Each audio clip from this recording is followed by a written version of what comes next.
working from this angle because I want this to be a little bit more personal. Hey guys, welcome back to my channel. So today's video is going to be an up close personal chit chat video with you guys. I kind of like this camera angle, even though I kind of had to scrunch down a little bit. So if you guys read the title of the video, I'm going to be talking about my natural hair journey. I really don't like this angle.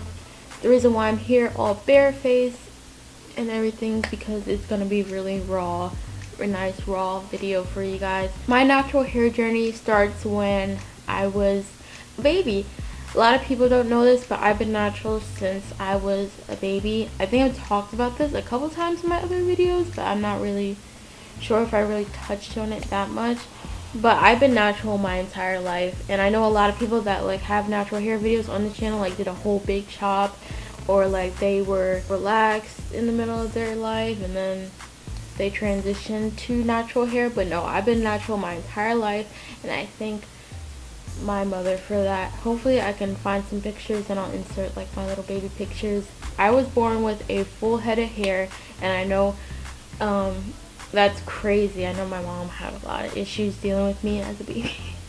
That full head of hair, I was born with a full head of hair. Like I literally looked at my baby pictures and there was like, you know, like how babies like have like thin hair, like thin pieces of hair, like a little bit of scrub. No, my head was completely filled with hair, that nice baby hair going on.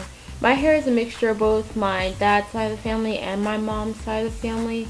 I'm Native American on my dad's side of the family. That's where the Native American comes from. So I have that Cherokee Native American hair mixed with that African texture from like my mom's side of the family. Let me get into it.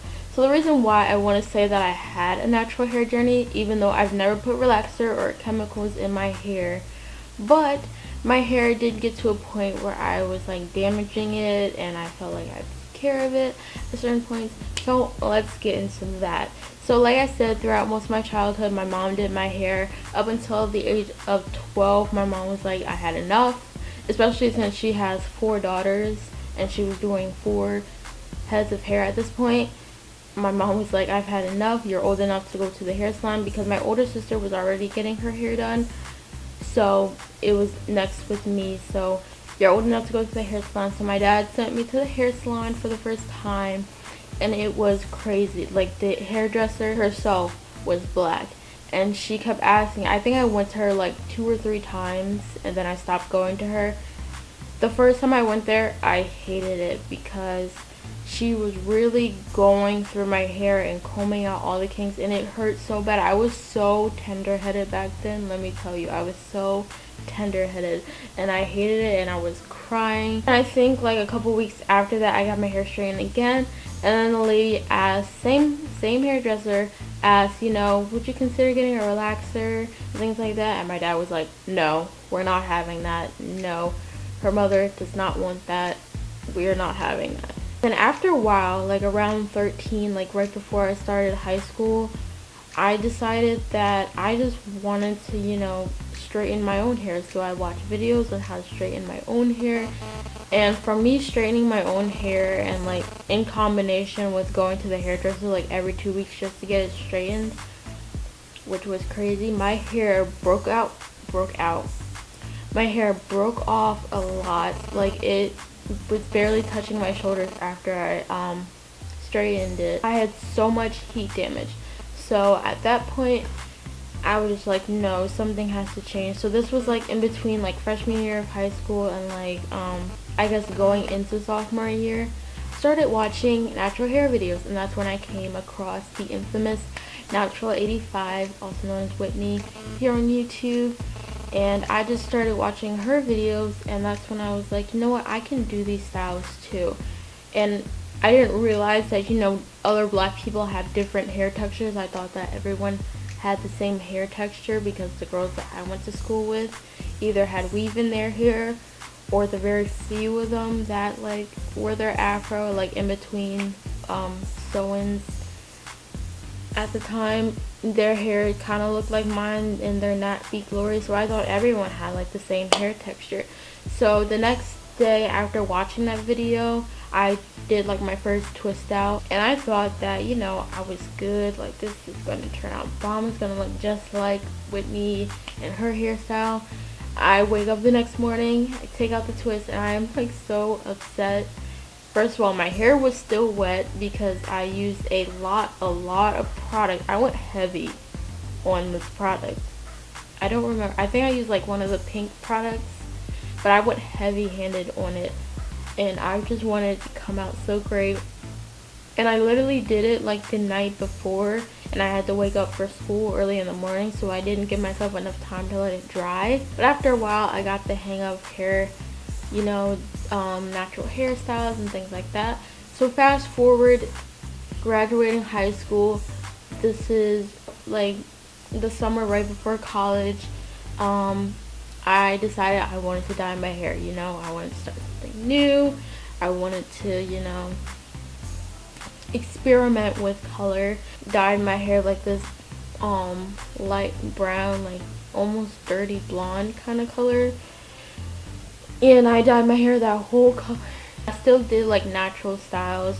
My hair was still, like my hair got so damaged and it broke off from when I dyed it, but it was still, like I was still doing natural styles and things like that. It was just the fact that my hair was a different color, so it was hard to deal with. So fast forward to 2 years ago, when that was the last time I ever dyed my hair. I was like, no, I'm not dyeing my hair ever again. I'm just gonna let it grow out. And it grew out into this nice little ombre cute color. My roots started coming in, and then my ends were like blonde-ish, and it was cute or whatever. But I just decided, you know, I'm not gonna dye my hair ever again. And if I do dye my hair ever again, I want my hair to get to a certain length. And here we are. I no longer had that blonde color in my hair. As you can see, I slowly started cutting it out, and this is like the longest and the healthiest that my hair has ever been in my entire life. Like, mostly because I take care of it. I found like different products to use. I use a lot more natural products now. I use a lot more like coconut ingredients, and I know a lot of people can't use coconut ingredients because like people are like allergic to like coconut oil and things like that. But I personally use coconut oil products. I use a lot of Shea Moisture. I know a lot of people have their beef with Shea Moisture, but let's be honest, if it works for your hair, you're not going to stop using it. See, like if you go back to like my very first like videos that I did on this channel, like back when I was in my dorm room, you'll see like the color of my hair, and you'll see like a big difference between like when I do braid outs now versus like when I did braid outs back then. They weren't as defined, and they were just so like, I didn't like the way that they looked, and now they just look so moisturized, so bouncy, so soft. Like my hair is so soft, so healthy. Like my curls are popping. This is like 5th day wash and go hair right here, and you can still see my curls popping through. If you guys want to know more about like how I retain length, I'll probably make a separate video about that like in like a couple weeks or so. If you guys really want to see that, I really want to go in depth of like what I actually do. A lot of things I did talk about before, like I don't clip my ends as often, even though that's kind of like a bad thing because I do have like a lot of knots and a lot of split ends. But I do clip my ends every few months, just not as often, just because I want to retain that length and try to make sure. And as you can see, my hair is not even that bad. Like you can see, the curls are still popping. If you guys enjoyed this video, again, this is where I am now in my natural hair journey. Again, it's a journey, it's never ending, and you just keep it going. At this point, my hair is like mid-back length. I think I talked about that in a previous video. My hair is like mid-back length at this point. But I hope this was interesting for you guys. I hope that you guys learned a little bit more about my hair, my journey, and where I've been going. I know that my journey is a little bit different than a lot of people because, like I said, a lot of people started like from a big chop or like a relaxer transition, whereas I've been natural my entire life, and I just had like heat damage and like damage from dyeing my hair, just the typical like hair damage. So I know that my story is very different from other people, but I would like to hear you guys' story, or like link your little videos if you already made a natural hair video journey story, natural hair video journey story, natural hair journey video. Yeah. But with all that being said, I hope you guys enjoyed this video. Make sure to like, comment, subscribe, all that good stuff, and I'll see you guys in my next video. Bye. comfort. Nobody